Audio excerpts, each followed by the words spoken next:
You asked for it. Here it is. It's a podcast from Apathetic Enthusiasm.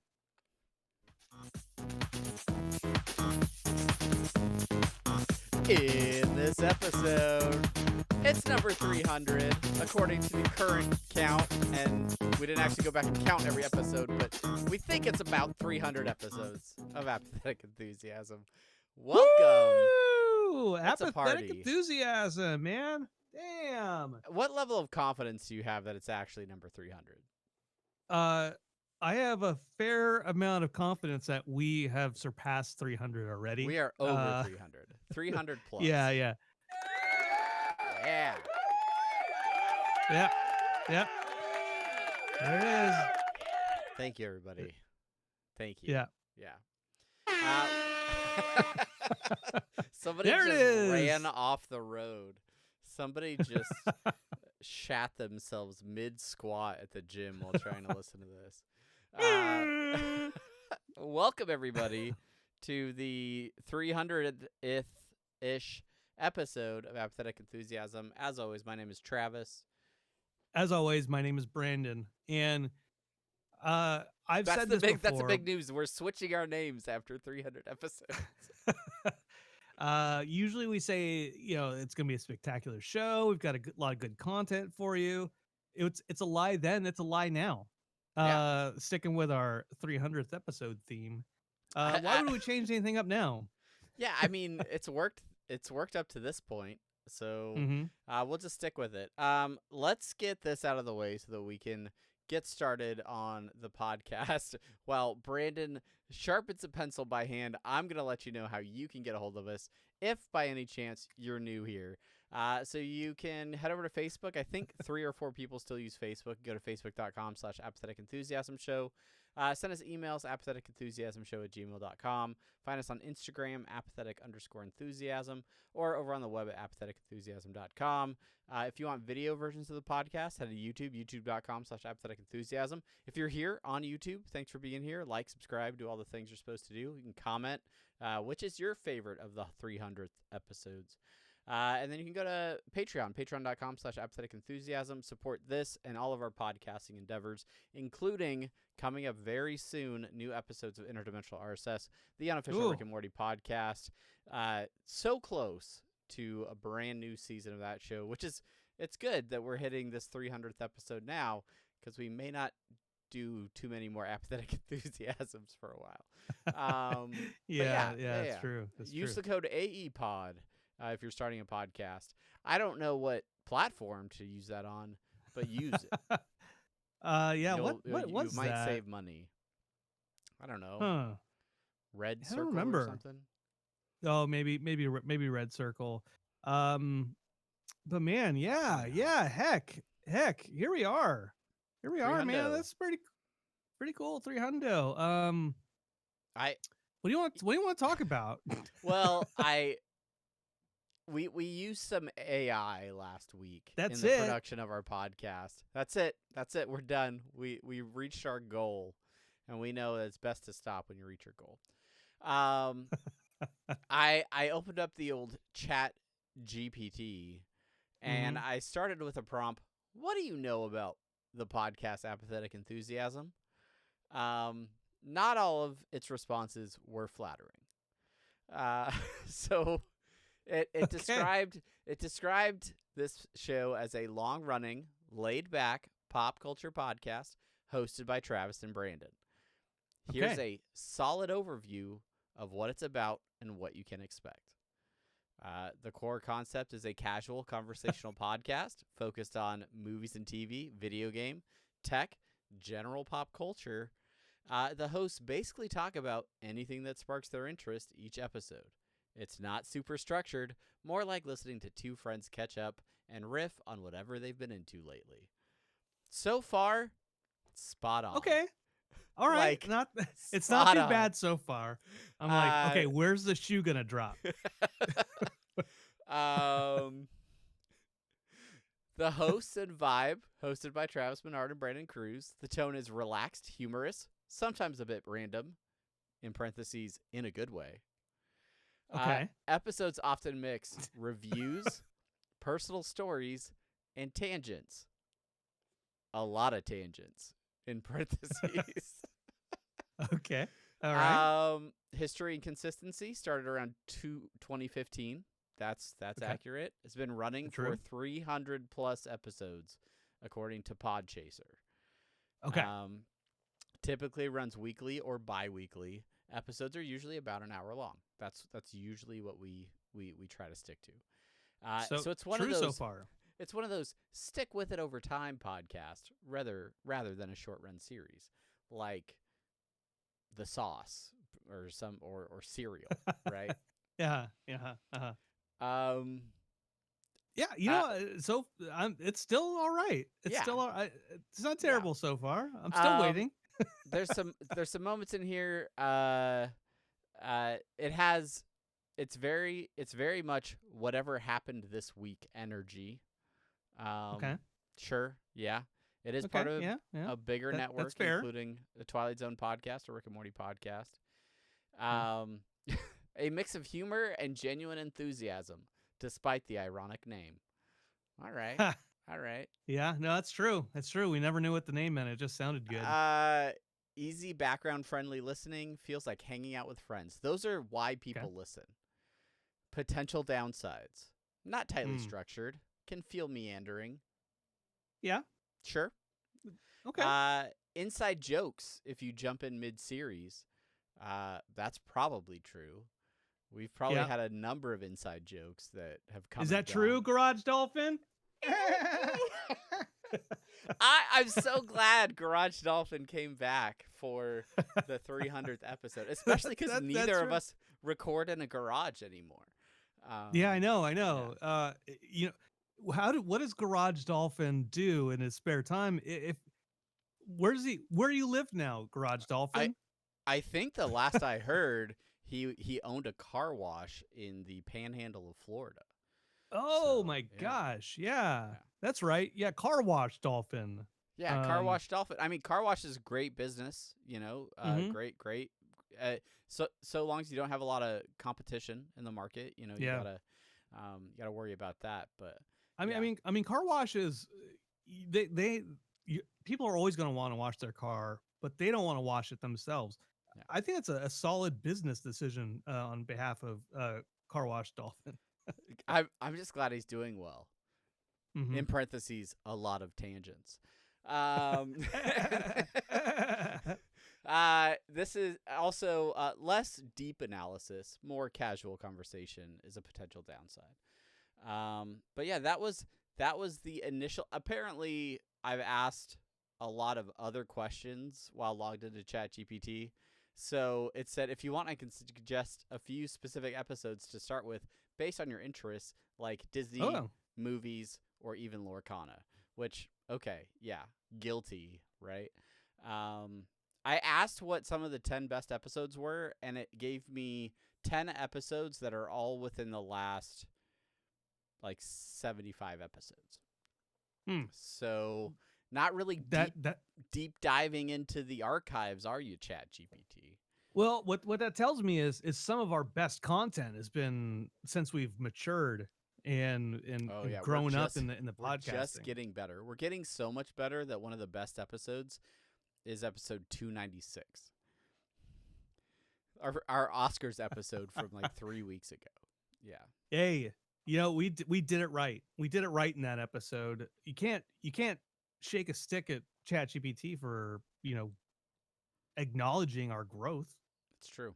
You can't shake a stick at it. I started challenging the capabilities of the large language model by asking questions like, what are the funniest episodes? And it kind of struggled with that. This one's for Bob, probably the purest example of our humor is what it says. Unstable Problem Solvers, episode 291, a great mix of nerdy plus absurd humor. Episode 286, Saturday, the game's 7th champ Voorhees. Running jokes really carry this one, it says. Episode 288, play a normal activity, a classic, taking something too seriously until it becomes hilarious. I think we might have just been trying to be serious there, actually. Oh, and everyone's like, episode 284. Oh, it's magic. Unexpectedly funny because of how niche it gets. Yeah. So that's how ChatGPT analyzes humor. And then I asked it about trivia questions. Can you give me trivia questions about the show? And this is where it seemed to take a weird turn, because at first it was like, question number 1, who are the two hosts of Apathetic Enthusiasm? And I was stumped. I had no idea. You got me. You got me, GPT. Can you give us an easy one? So then it's like, I can make these harder or go with some really deep cuts. And I was like, let's go with the deep cuts. And then it gave me some other questions, and then I didn't know the answers that it was trying to come up with. So then I was like, make it multiple choice. So question number 1 for you, Brandon. What type of joke most often turns into a long-running bit on AE? Is it a carefully planned recurring segment? A throwaway comment that spirals out of control? Listener-submitted jokes? Or scripted intros? Oh, probably the spiraling out of tangents. Is that it? I just realized I didn't actually ask it what the answers were. Oh, okay. Cool. So I'm just gonna type on the podcast. Throwaway comments that spiral out of control was the correct answer. Okay. Yeah. Welcome to our podcast, 100% Human, written by ChatGPT. Discussing movies, what do the hosts frequently do that undermines serious analysis? Quote critics and reviews extensively? Stick strictly to plot summaries? Drift into unrelated tangents and jokes mid-analysis? Or avoid humor entirely? Oh, C. Drift into unrelated tangents and jokes mid-analysis? That's right. Yay! Any serious movie discussion inevitably gets interrupted by jokes, side stories, or completely unrelated thoughts. Thanks, ChatGPT. You really do know us. All right. Yeah. Well, are there any other questions where the answer is drift into tangents? Actually, I think they all are. There's one that's which title best fits the typical Apathetic Enthusiasm episode naming style. Episode 295, a discussion on cinema trends. Pop Culture Weekly Roundup, Champ Voorhees and the Puzzle Incident, or Structured Analysis of Modern Media. Gotta be D, right? Yeah. Champ Voorhees. Literally a like 2 words in a title from earlier in the conversation. We're really pressing the limits of ChatGPT. But I mean, yeah. Here's what I will say. 2015, starting this podcast, we've told and retold the story many a times. Hanging out in my kitchen, you run the risk of changing the next decade of your life by asking me if I'd ever be interested in starting a podcast, and I say yes. And here we are now, from meager beginnings, huddled around one Yeti microphone on a card table in your garage, to 11 years later, huddled around 2 microphones across the internet, in my walk-in closet and your spare bedroom. It's been a blast. It's been a pleasure. I'm so glad we started doing this, because it has been the ongoing excuse for us to hang out on a weekly basis. And I wouldn't trade that for anything. So, if you are listening to this, thank you. Thank you for sticking around, whether you're new or you've been around for, like Bob, for a decade. Thanks for supporting our show. Thank you for continuing to let us meander and come up with tangents and have a loose conversational feel week in and week out. And if we sound like friends talking to each other, 1, that's not true, but 2, glad you're here with us, that you can share the illusion. Yeah, I'm so of glad that we were both hired through an audition process by a major corporation to play the yeah. roles of Brandon and Travis, two The, friends who hang out on a regular basis. the same people that put together Backstreet Boys, NSYNC, Britney Menudo. Spears, Menudo, K-pop Demon Hunters. Um, Yeah. the same people who put these people together, put us together, and they disowned us right away because they're like, "You're not making us No, any money. that's not happening. Get out. And that's how we lost Get the out." garage. Yep. So yeah. Yep. Yeah. No. Thanks for the time, Travis. Thanks for all these years, giving us a good chance to hang out, explore our creative sides, Yeah. and we got to do some really fun stuff. Let's go to the clips. Hey, we're at Comic-Con. Huh? Yeah, we are, aren't we? Yeah. That's pretty cool, huh, Travis? What? My microphone isn't working. Oh yeah, no technical issues. Yeah, there's that one, right? And then, but that wasn't the first con we went to.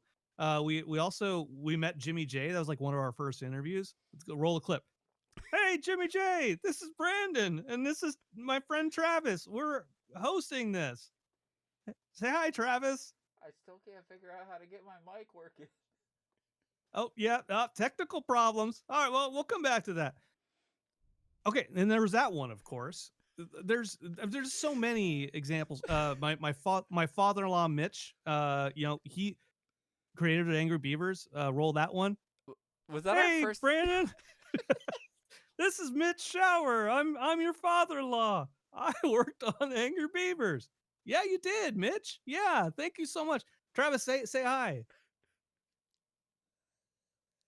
Oh no, yeah, nope. He's on Zoom. Yeah, it's not working. Technical problems and more. Like there's so many more examples. So of many just, more. My favorite part about this bit is it is strictly an audio listener bit because there is a video component to this podcast. And it's not gonna play the same on YouTube. I'm sure of it. Yeah. Roll the clip. Roll the clip. We should have pulled clips. That would have required us to do other things this week. Work. Yeah. ChatGPT never accused us of working hard on this show. No. And for that we certainly thank didn't. you. Yeah. It really does know us. It really does. It's gonna take all of our Mitch. jobs. Mitch Shower.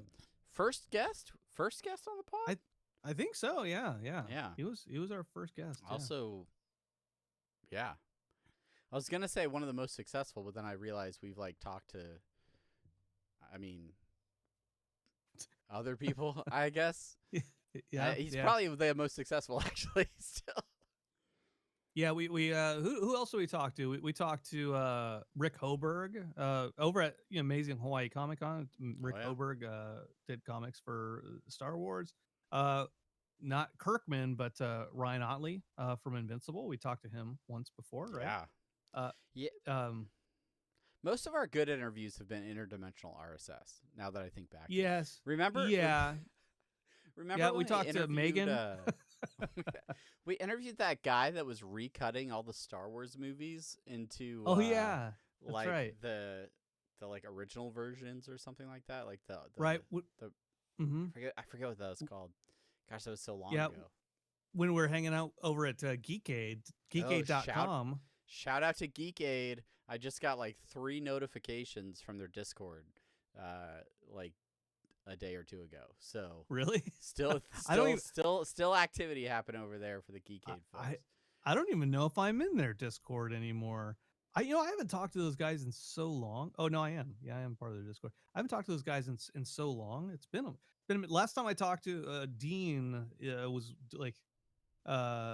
he's trying to do his video game wrestling type of thing that I'm a Dr. Strike.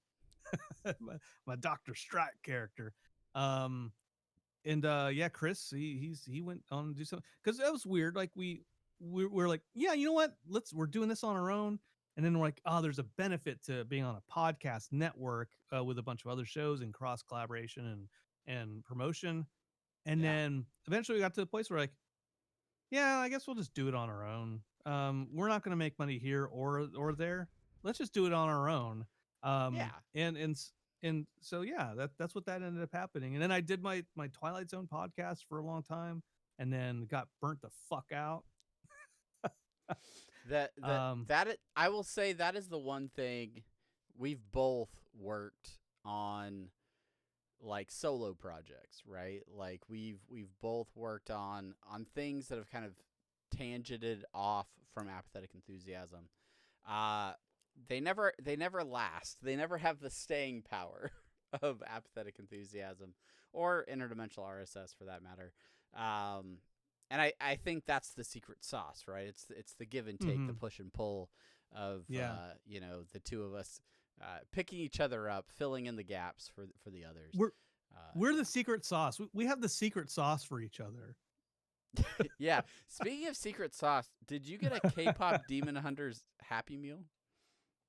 No, why would I? I've never even seen the movie. All right, everybody. That's is it a our movie? Show. Thanks for watching. Is it a movie or is it a show? Yes, it's a movie. It's on Netflix. Okay. Oh, is it good? Yeah, it's fantastic. Is it a musical? It has music in it. Okay. Yeah, it's kind of a musical. They're K-pop singers. Like, yeah, they sing. Okay. Yeah. Are they Korean? Yeah. They are. Oh, okay. What does the K stand for in K-pop? I always wondered. You nailed it. Here it is. It's a podcast from Apathetic. Have you been out to the movies lately? You seen any movies in the last week or two? Yeah, I saw watched a couple of movies actually in the last week and a half.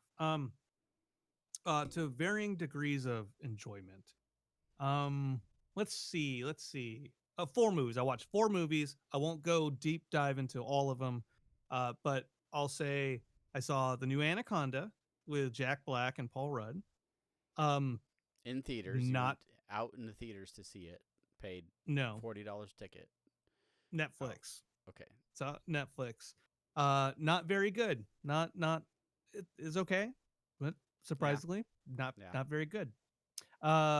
Next movie I watched was Clown in a Cornfield. It was better than Anaconda. It still was not great. Both of those movies had a theme about generations in it. Anyway, Clown in a Cornfield, not that great. All right. Third movie was what do we watch? Oh, we watched The Bone Temple. 28 years later, The Bone Temple. No one's called me out yet on why I keep calling it The Bone Temple. Somebody somewhere is gonna be like, you're referencing Rick and Morty. I just want somebody to be like, have you ever ridden the Bone Train?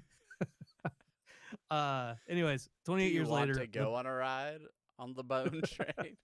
Why do you keep saying it like that? So The Bone Temple, really good. So it's the second movie of the second trilogy. So you had 28 days later, 28 weeks later. I guess this isn't. You didn't have a third one. Then it goes. Now it's 28 years later. And so you had the first 28 years later. Then you have the sequel to that, which is 28 years later, The Bone Temple. It's pretty good. It's really good. It's whereas like the first two 28 years, days, whatever movies weren't really tied to each other. These two movies are tied to each other directly. So it's like a direct sequel with same characters and everything. It's pretty good. All right. Recommend it if you are a fan of rage-filled humans, not zombies. And then the last movie we watched was on, I think it was on Hulu maybe last night. It was called Primitive War. Have you heard anything about Primitive War, Travis? No. Okay. It was in theaters. Directed, produced, written by some guy named like Luke Spark or something like that. I didn't know it was written by like the same guy until I saw the credits. Like, I get it, guy. Your name is everywhere. I get it. Anyways, it's a movie about Vietnam, a recon team in Vietnam, and then there's some dinosaurs. so so then these Vietnam vets in Vietnam are fighting dinosaurs. Uh, and it was entertaining. It's 63% on Rotten Tomatoes. It's entertaining. So if you want to see American military men shoot at dinosaurs, and then there's like a T-Rex, a female and male T-Rex, and like they do like some like combo killing, which is kind of cool. Like it's almost like synchronized killing of like ripping body parts apart. Like they like toss body parts to each other, and like it's pretty cool. Anyway, decent movie. Google's AI, when people ask, is primitive war worth seeing? It says it's worth watching for fans of R-rated B-movie creature features that blend Predator-style jungle warfare with intense, gory dinosaur action. Yeah, that's so there you go. That's about right. So of the 4 movies you saw, Primitive War was the best? No, the Bone Temple was. The Bone Temple. Okay. I did. There was one more movie I watched. Jeez, I watched a lot of movies. Mercy. Mercy, which is on Hulu or Amazon Prime. Starring Chris Pratt and Rebecca Ferguson. I was meaning to watch that. Yeah. What did you end up thinking about it? Because I know you're a big Minority fan guy. Or a Minority Report. Minority Report. You're a Minority fan guy. You're a fan of minorities. Yes, I am. Go to the what is it? The NAACP. NAACP.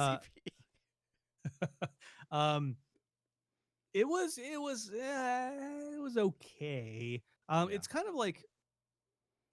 It's kind of along in the vein of what's that one movie, like not Lost, but like where they're like just looking at the computer. They're like all on the computer, like looking up facts about like, oh, who did my daughter talk to? And then it's like, oh, looking this stuff up, and then like with that one dude from where they're just like the whole movie. Is it the whole movie that like takes place in a cell phone or whatever? Yeah, or like Searching. Is it Searching? Maybe. Yeah. Something like that. With the dude from Harold and Kumar Go to White Castle. Yeah, it's called Searching. You nailed it. Okay. Yeah, okay. So it's kind of like that, but with a Minority Report kind of vibe. So Chris Pratt was a detective. He's on trial for murder, and when somebody's like almost certainly guilty, they have a chance to prove that their innocence, to get their innocence under a certain threshold, or they're executed. And so he is trying to solve the murder of his wife from a chair that he's stuck into, and Rebecca Ferguson is the AI judge.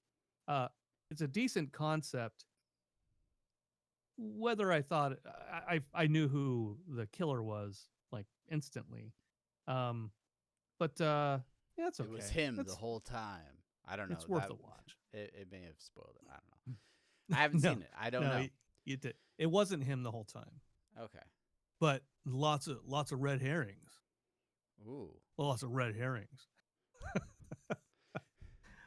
So right. That's it. That's so many movies, Temple Brandon. wins. We talked to each other last week, like on Wednesday. I know. I know. So Chelsea went to Santa Barbara, and so she was gone for a couple days, and then Dexter was in New York and Washington D.C. for the whole week, and with so no wallet. No, he found it. He found Did it. Did it fall into somebody else's bag? It was on a shelf in the closet. Why would it be on a shelf in the closet? Everything was in there, nothing was taken. But I was like, did you look in the closet? He's like, yeah, looked in the closet. Like, did you look on that shelf? Yeah. Does well, maybe, I don't know. Like, regardless if you looked on the shelf or not, why would your wallet be in the closet when you left it on the dresser that morning? I don't know, man. I don't know. Maybe we just put it like those. It was either those kids or housekeeping. Somebody tried to swipe your wallet, boy. Don't trust anybody, not even your father. But we called them out on the podcast last week, and Yes, we it did. turned Yes, we things did. around. Speaking all of right, speaking of being called out. Oh, go ahead. Go ahead. No, please. I was just gonna say, John Kaufelt called me out.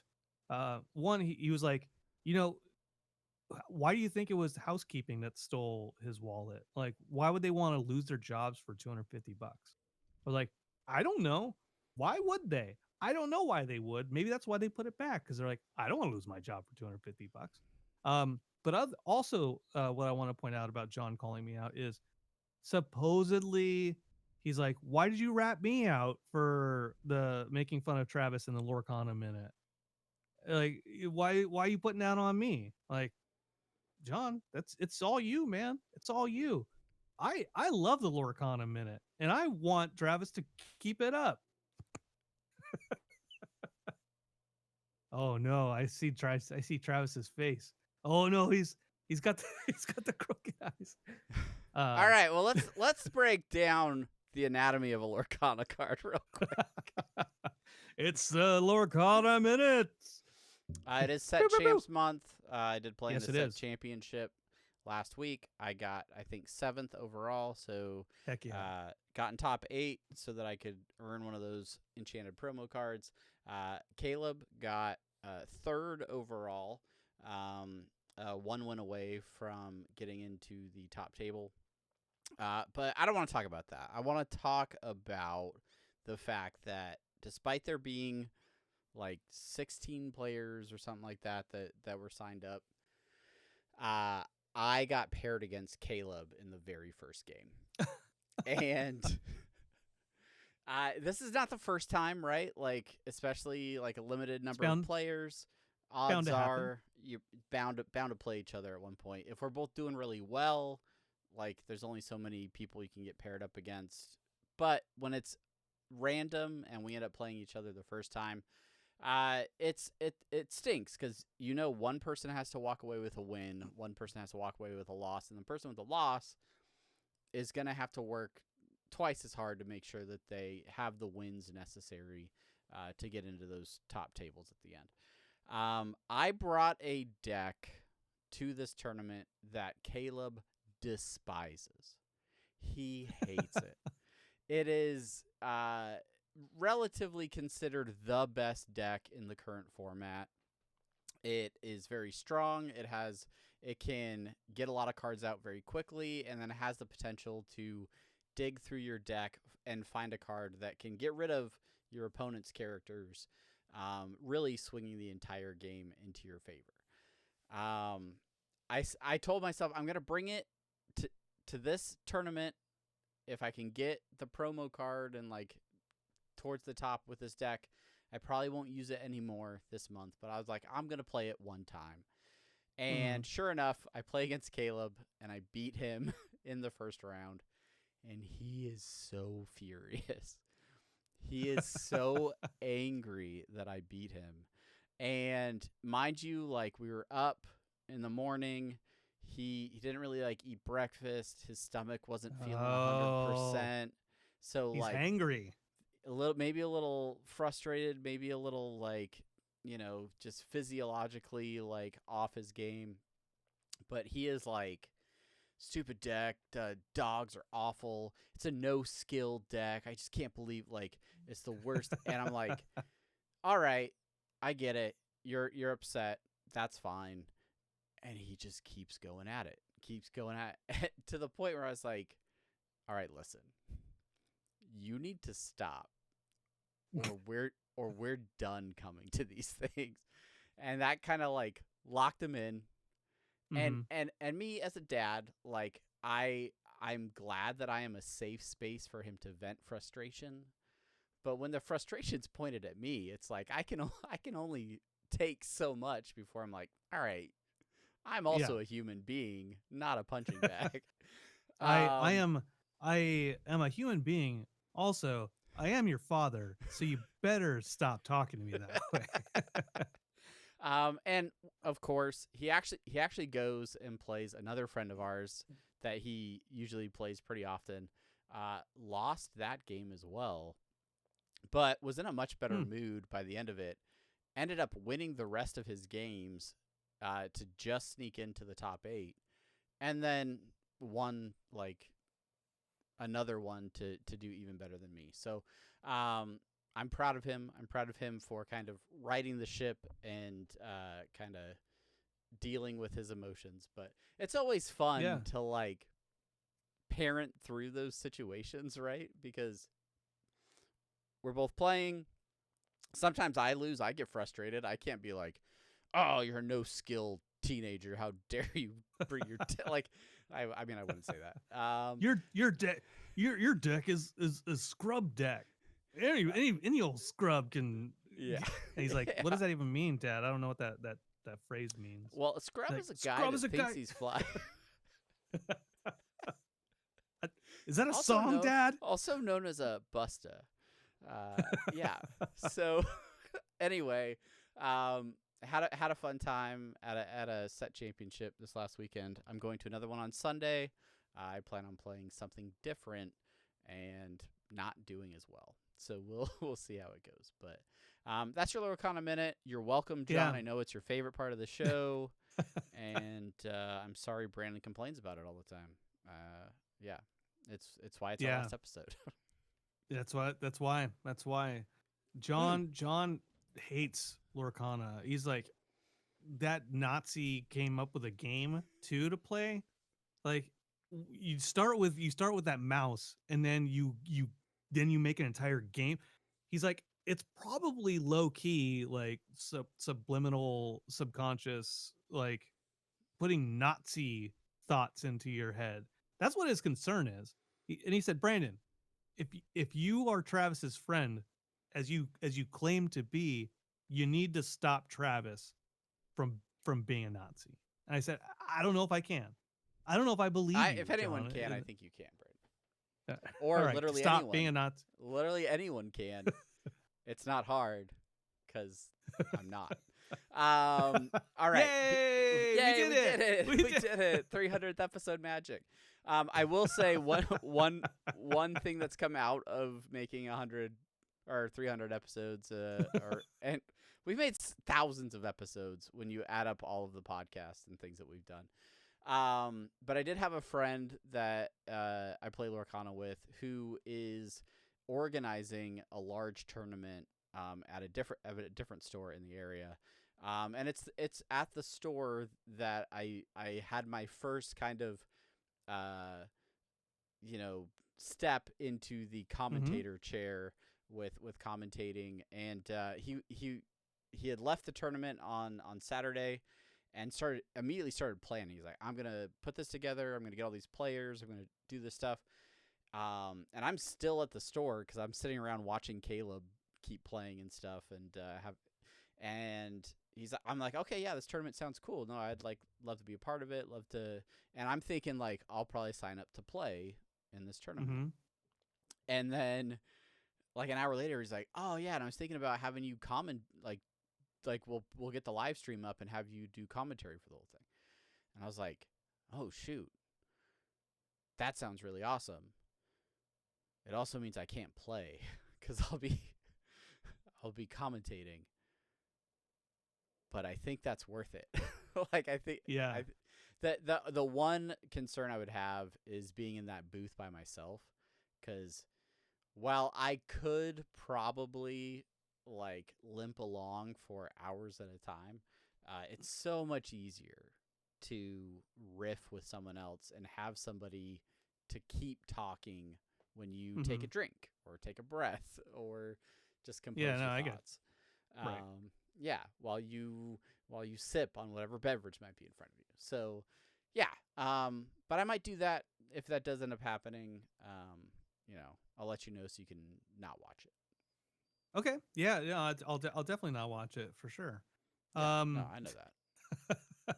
Of course, I'd watch it. You watch my Night of the Living Election. That's a So classic. Are you gonna do a midterm edition? yeah, yeah, I could. It Yeah, went I think so well with the last election. that. Yeah, where it's like, you know what? I'm done commenting. I'm just gonna watch this movie, and cry. I I think back to that night and how much my life has changed in like a year and a half. It's Yeah, wild because yeah, that was pre-alley diagnosis. That was like I was in like a different state doing like, and then yeah, just I've lived a lot of life in like a year and a half. It's really crazy. But you know, that's part of growing up. So yeah. Sure is. Sure is. yeah. But I yeah, saw I'll watch. Project Hail Mary. I'll watch it. Huh? What? I'll watch. I'll watch it. Is what I'm Okay, trying to I say. believe you. I trust you. I'm gonna teach you how to play, and you're gonna know how to play. Yeah. Well, with your commentary, I should be able to learn about what's going on. No, with right the now, cards. that's the rest of this episode is me teaching you What? how to play. Lorcana teaching minute. You watched no, you watched Project Hail Mary. Saw Project Hail Mary this weekend. I don't want to spoil anything for people that don't know how to read or haven't been to the movie so far. But it's great. It really it's a fun movie. It is a very funny movie without being a comedy, if that makes sense. Like it's an earnest drama, but the characters themselves are hilarious. So a lot of laughs, just a lot of like joy, but also heart and heartbreak and themes of connecting with others and Okay. yeah, it's just really really enjoyed it. It's a fun time at the movies and highly recommend it to anyone. Yeah, without giving anything away. Okay. All right. Well, I do want to see it. I'll wait for it to come to Netflix, or Hulu or something like that. I think you can. Well, I think it's produced by Amazon, so you'll probably have to wait for Prime. Okay. Because that So did throw me off when like all the production stills are coming up at the beginning and the little like Amazon smile goes across the screen and it says, I was like, oh, I didn't even know. I didn't even know that Bezos was involved. But I mean, I guess if they're going to space, he's got the money for it. So makes sense. And Elon doesn't have a production company for film yet. sure, exactly. And when he does, I will not watch. He has so much money, he could just snap his fingers and be like, "Make me a production company. I want a movie for this next Oscar season," and they could like. They really could. But then he'd want to put his hands in it, and then it would be like the worst movies. Like there's Trump versus the Illuminati. I don't know if you've seen this movie. It's like you can watch it on Amazon. Not that you would. But it's like, it's basically a lot of AI just to make an entire movie where Trump is against the Illuminati. There's a different movie in that kind of vein called Bigfoot Goes to Hell. I don't know if I talked to you about this movie, but it's about Bigfoot and he's in space and then he has to go to hell for some reason. It's made by the same people who did Trump versus the Illuminati. They're not good, and you'd spend maybe about like 5-10 minutes and be like, as I did to Dexter, like I tried, I can't do this shit anymore. Okay, so you couldn't finish the movies either. No, yeah, Okay. I it was unbearable. Okay, Unyetiable. all right, I have one other thought for this episode because like it was Easter weekend. We're both huge Easter fans. So I thought we could take a little bit of time to maybe rank or at least like come up with our top 3 best Easter candies, because everybody knows Okay. that is the main reason for Easter is the sugar. So, first, did you get any Easter candy this weekend? Yes. You did? What did you get? Did you get it yourself, or was it gifted to you? No, I got it myself. I got it for Chelsea and Dexter. Okay. I didn't get it for myself. I got it for the family. I'll be honest. I went and I'm like, I feel fat. I'm like, I gotta slow down on some sugar and some carbs. Look, I should not eat a lot of candy right now, especially since like Friday I had an entire huge bag of Haribo gummy bears myself. I was like, no, don't do any more candy, Brandon. So I didn't. But what I got was Dexter's like, hey, I went to Vaughn's, Safeway or whatever supermarket, and like, what kind of candy you want, Dexter? He's like, I want a giant chocolate bunny. Like, you got it. Chocolate bunny. And he's like, yeah. He's like, Cadbury cream eggs. I'm like, okay, got it. And then Chelsea's like, just give me chocolate. I said, got it. So you just bought and unsweetened dark chocolate. Cacao. Powdered cacao. So so I didn't get myself anything, but here's what I would have gotten if I was getting candy for myself for Easter candy. I would have gotten Cadbury cream egg, just one. One's good enough for the season. Okay. And then Starburst jelly beans, of course. Like that's tops. That's tops. Really, I can stop it there. I don't need to go any further. It just needs to be that. Just those jelly beans are like the right consistency, the right level of sweetness, the right level of tart. That you just don't find in other jelly beans around the world.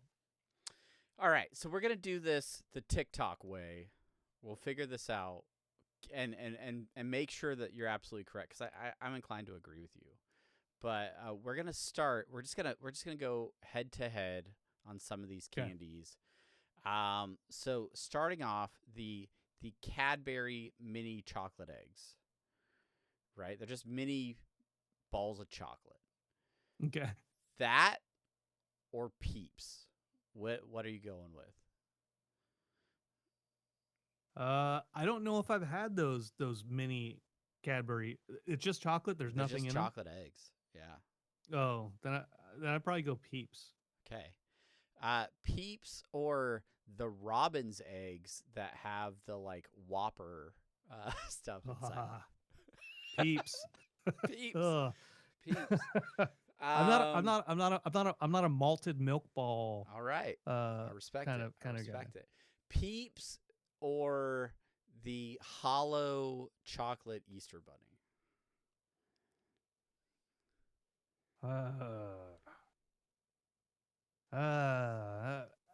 Damn. I think I'd just go with Peeps still. Sticking with the Peeps. Yeah, sticking with Peeps. All right. Just for clarification here, duck-shaped Peeps or bunny-shaped Peeps? Bunny-shaped Peeps. Oh, bunnies. Okay, we're off the Peeps. We're on to the bunnies. We're off the Peeps. Was that a competition? Was that a competition question? Yeah, you're on bunnies now. Peeps are out. Okay. Bunnies are in. All right. Okay. Peeps bunnies. Wait. As long as they're Peeps brand. Yeah, they're still Peeps brand. Peeps brand. Okay. Peeps brand. Okay. All right. Marshmallow bunnies. Okay, got it. Peeps bunnies or the Reese's Pieces that are in a bag shaped like a carrot. But they're really just Reese's Pieces. They're really just Reese's Pieces. The Reese's Pieces. Reese's Pieces. I finally moved away from the Peeps. Reese's Pieces or the Reese's peanut butter eggs. I think I'll just stick with the Reese's Pieces. Pieces. Sticking with the Pieces. Mm-hmm. Reese's Pieces or Cadbury cream eggs. Cadbury cream eggs. Cream eggs. Yeah. And then I mean, Cadbury cream eggs or generic jelly beans that have like the black ones in them still. Oh, like the super generic ones that you don't the, even know what the brand name. Brax version or Brax. Yeah, the one that those are the jelly beans like when you have an Easter egg hunt and like you get the plastic eggs. Mm-hmm. You're like, okay, I'm gonna put some money in some of these, but for the other ones, I want to put some jelly beans. The Brax are what you put in those eggs, right? Because they have like a quarter of an inch of sugar on the outside of the jelly, so they can withstand years in the yard if you don't find the egg right away. Yeah. I think we put 20 out, right? Yeah, we only found 15. You find one with a lawnmower 2 weeks later. Yeah. Yeah, and the jelly bean like destroys the blade. Okay. Yeah. All right. So we're still sticking with Cadbury cream egg. We'll just keep it. We'll end it there. Cadbury cream egg, Starburst jelly bean. Starburst jelly bean. End of line. There it is. End of line. There. Yeah. Kids. It's good you didn't start with it. It's a good thing you didn't start with that because it would have swept. Kids don't know how good they have it now. We only had like the Brax jelly beans as kids. I guess Jelly Bellies existed, but they were too fancy. You couldn't afford those. Now there's like Starburst jelly beans. There's different versions of Starburst jelly beans. There's like Sour Punch jelly beans. There's Sour Patch. Yeah. There's Sweet Tart. There's so many jelly beans. I think I got Swedish Fish jelly beans earlier in this. Oh, I think I saw. Yeah. I saw some Swedish Fish Sour Patch combination candies in the store yesterday, and I almost got it, but I said, Brandon, no, you said no candy, and I'm telling myself right now to try to convince myself not to go to the store immediately after we stop recording and going to get those. Well, I'm glad we could talk about all kinds of candies when you're trying to cut back. But yeah, I think Easter and Halloween, two of the most difficult holidays to avoid sugar on because they're just so many sweet treats. But yeah, sweet treats. I've told you about resurrection rolls before, right? Are you familiar with this tradition in my house? I don't. You probably have, but as a non-religious person, I probably put these things out of my mind. All right. So there is a tradition that creates a tasty treat where you basically tell the story of like Jesus's death and resurrection by baking sugary rolls. And like there's all these steps to it and stuff, right? And the first time I think Sheena did it with the kids, they were really young, and you like take these marshmallows and like you dip them in cinnamon and sugar, and those represent like I think those represent the spices or things that they use to like mummify them, preserve the body and everything like that. And then you wrap like a crescent roll like around it, and that's like the wrappings that they right. And then anyway, and then you bake these in the oven. And what happens is science is and the oven represents the rock closing. I think the oven actually does represent like the tomb, like you put them into the tomb, and right. So anyway, you bake them. The marshmallows melt because they're marshmallows, but the rolls bake into like a hardened like shell, so that when you open the rolls after they come out of the oven, they're empty inside. Like the tomb is empty and Jesus is turned into melted marshmallows. And so we still make them every year because help me, Brandon, they are so delicious. I'll take 2 resurrection rolls, 1 in each hand, and just chow down on these. They're so good. Cinnamon, sugar, and melted marshmallow and a flaky crust. Man, it's delicious. So there you go. That's the story of Easter, everybody. That's yeah. It sounds really good. Uh, I I vaguely remember you telling me about this only I feel because like we were neighbors for so long. You probably ate one, like not even knowing the story behind it. oh yeah, maybe. Um, the only reason I think I like might recall it in some way, shape, or form is because I probably said this in response to it, which is like it's like Halloween when you're like here here's all the body parts of the witch. Oh, this is the witch's hair, and it's like this like cooked spaghetti. Oh Like yeah, now here's the witch's eyes, and it's like grapes grapes. and like Yep. Yeah. and so very very similar, except like with the resurrection roll, you eat the whole thing. Yeah. You don't I've eat still like got grape some in the spaghetti. fridge. I'm gonna. It's gonna take everything in me to not go eat one after we finish podcasting. So Yeah, probably sounds not. It's good. getting late. Yeah, But I yeah. need All to go right. eat dinner Well, too. But 300 episodes. congratulations. Congrats. Anything else you want to say before we get out of here?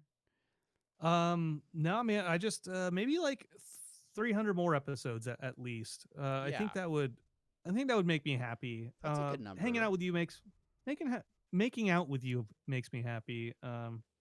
Yeah, I know what I said. I All love right. spending time Well, with you in it hotel only took rooms. 300 You know what I'm saying? episodes for us to finally clear the air there. So It's gonna be good, man. We got Rick and Morty coming up pretty soon. yeah. And keep that up. You are commentating for Lorcana. I can't wait to see how that goes. We'll see. Actually, I'm see sure how that goes. I'll share whatever info I have if it actually comes to fruition. Yeah. My job that I'm at, somebody's like, hey Brandon, this person's asking about a company podcast for tech, and I said, I'll reach out to them, see if they need any help as far as production or stuff goes like that. So I had a meeting with that person today, and they're like, so how do you want to help? Do you want to like as an advisor, as like create like production, or do you want to co-host? I was like, whatever you want, man. He's like, all right, yeah, let's get you on as a co-host. I'm like, all right. All right. So now I'm gonna do a couple episodes of my company's tech podcast as a co-host. Is that a publicly released podcast? No, Or it's strictly internal to the company. It'll be internal, but I'm sure I can get some footage. Okay. By the way, when it'll be a video, and he's got a fucking setup. The company bought him stuff like microphone, like pad. He showed me the display for like switching stuff. I'm like, God, dude, you really went all out on this. Yeah. That's how the game store that I did the little joke commentating at, like they have a amazing mixing board with like all the video sources on it, and you can like preview all the video source. I was like, dang, this is intense. Legit. Yeah.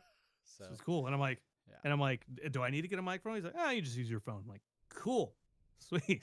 I don't mind. I know how to talk on a microphone, or I know how to talk to people. Yeah. He asked me if I liked It's Always Sunny. I was like, okay, yeah, I guess this will work out if you're referencing It's Always Sunny to me. Maybe, yeah.